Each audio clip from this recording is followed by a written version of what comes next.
नमस्कार। आज हम बात करने जा रहे हैं एक ऐसी स्वास्थ्य समस्या की जो बहुत ही आम है और साथ ही उसके एक जबरदस्त बिल्कुल प्राकृतिक समाधान की। तो चलिए इस पूरे विषय को अच्छे से समझते हैं। तो सबसे पहले बात करते हैं इस समस्या की, कब्ज या कॉन्स्टिपेशन। इसे सिर्फ एक मामूली असुविधा समझने की गलती ना करें। ये एक काफी गंभीर स्वास्थ्य चिंता है, खास तौर पर भारत में। जरा सोचकर देखिए, क्या कब्ज एक ऐसी समस्या है जो बार बार लौट कर आती है? अक्सर लोग इससे या उनके जानने वाले इससे जूझते रहते हैं। और अगर इसका जवाब हाँ है, तो ये समझना जरूरी है कि ये कोई अकेली घटना नहीं है। देखिए, भारत में कब्ज एक बहुत ही व्यापक स्वास्थ्य चिंता बन चुकी है और इसकी सबसे बड़ी वजह है हमारे खान पान में आया बदलाव। मतलब हमारे आहार में फाइबर कम हो गया है और प्रोसेस्ड फूड्स यानी बाजार में मिलने वाले तैयार खाने का चलन बहुत ज्यादा बढ़ गया है। और ये कोई छोटी मोटी बात नहीं है, ये लगभग एक राष्ट्रीय स्वास्थ्य समस्या का रूप ले चुका है। तो फिर इसका हल क्या है?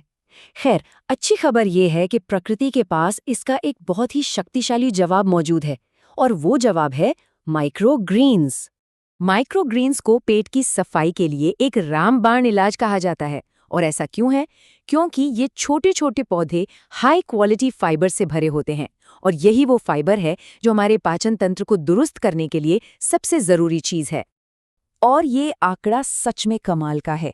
स्टडीज बताती हैं कि माइक्रोग्रीन्स में बड़ी पूरी तरह उगी हुई सब्जियों के मुकाबले 4 से लेकर 40 गुना तक ज्यादा पोषक तत्व हो सकते हैं। जरा सोचिए, कितनी ज्यादा शक्ति इन छोटे छोटे पौधों में छुपी है।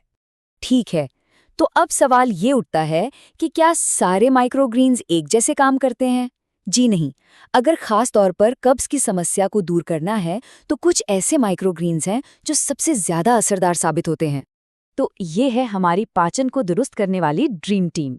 सबसे पहले है मूली, जो पाचन तंत्र को उत्तेजित करती है। फिर आती है सरसों, जो पित्त के प्रवाह को बेहतर बनाकर खाने को पचाना आसान करती है। गेहूं का ज्वारा, ये तो एक प्राकृतिक लैक्सेटिव की तरह काम करता है। मेथी सूजन कम करती है और मल को नरम बनाती है। और सूरजमुखी, इसके हेल्दी फैट्स जरूरी चिकनाई देते हैं। मतलब हर एक का अपना एक खास रोल है। अब ये जानना बेहद जरूरी है कि सिर्फ माइक्रोग्रीन्स खा लेना ही काफी नहीं है। उन्हें कैसे खाना है, ये भी उतना ही, बल्कि शायद उससे भी ज्यादा महत्वपूर्ण है, क्योंकि सही तरीका ही उनका पूरा फायदा दिला सकता है। तो सबसे पहला और सबसे जरूरी नियम, माइक्रोग्रीन्स को हमेशा कच्चा ही खाना चाहिए। देखिए, जैसे ही आप इन्हें पकाते हैं, गर्मी की वजह से इनकी जो जरूरी पाचक एंजाइम्स और फाइबर होते हैं वो खत्म हो जाते हैं। और यही वो चीजें हैं जिनकी हमें कब्ज से लड़ने के लिए सबसे ज्यादा जरूरत है। तो नियम सीधा है, इन्हें पकाना नहीं है।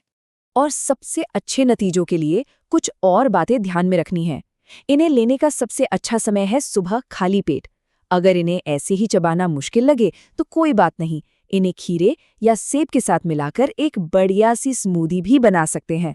और हाँ, स्वाद बढ़ाने के लिए इसमें एक चुटकी सेंधा नमक और थोड़ा नींबू का रस भी डाल सकते हैं।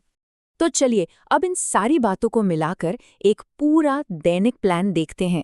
ये एक ऐसा प्लान है जिसे अगर ठीक से फॉलो किया जाए तो बहुत अच्छे परिणाम मिल सकते हैं। ये प्लान बहुत ही सीधा और सरल है। दिन की शुरुआत होगी सफाई चरण से, यानी सुबह खाली पेट लगभग 30 से 50 ग्राम मूली और सरसों के माइक्रोग्रीन्स चबाने हैं। इसके बाद दोपहर के खाने में फाइबर बूस्ट के लिए अपनी दाल या सब्जी पर मेथी या सूरजमुखी के माइक्रोग्रीन्स डाल सकते हैं। और फिर शाम को एंजाइम सपोर्ट के लिए इन्हें स्मूदी या सलाद की तरह भी ले सकते हैं। ये एक पूरा संपूर्ण प्लान है। तो ये तो हुआ पूरा प्लान, लेकिन इस प्लान को पूरी तरह सफल बनाने के लिए कुछ जरूरी नियमों का पालन करना भी उतना ही अहम है। इन्हें आप नियम न समझकर सफलता की कुंजी समझ सकते हैं। चलिए इन नियमों को एक एक करके समझते हैं। नियम नंबर 1, अच्छी तरह चबाएं। ऐसा करने से पाचन की प्रक्रिया हमारे मुंह से ही शुरू हो जाती है। नियम नंबर 2, खूब पानी पिएं। दिन में 3 से 4 लीटर पानी पीना बहुत जरूरी है, क्योंकि फाइबर को अपना काम करने के लिए पानी की जरूरत होती है। नियम नंबर 3, निरंतरता बनाए रखें। बेहतरीन नतीजों के लिए इस प्लान को कम से कम 21 दिनों तक लगातार फॉलो करना है। और चौथा नियम, ताजगी। हमेशा ताज़े कटे हुए माइक्रोग्रीन्स का ही इस्तेमाल करें ताकि पोषण पूरा मिले। और अंत में इस एक शक्तिशाली विचार को हमेशा ध्यान में रखें। कब्ज केवल पेट की बीमारी नहीं, बल्कि सभी बीमारियों की जड़ है। मतलब ये सिर्फ पेट साफ रखने की बात नहीं है, ये हमारे पूरे स्वास्थ्य की नींव को मजबूत करने की बात है। क्योंकि ऐसा माना जाता है कि लगभग हर बीमारी की शुरुआत हमारे पेट से ही होती है।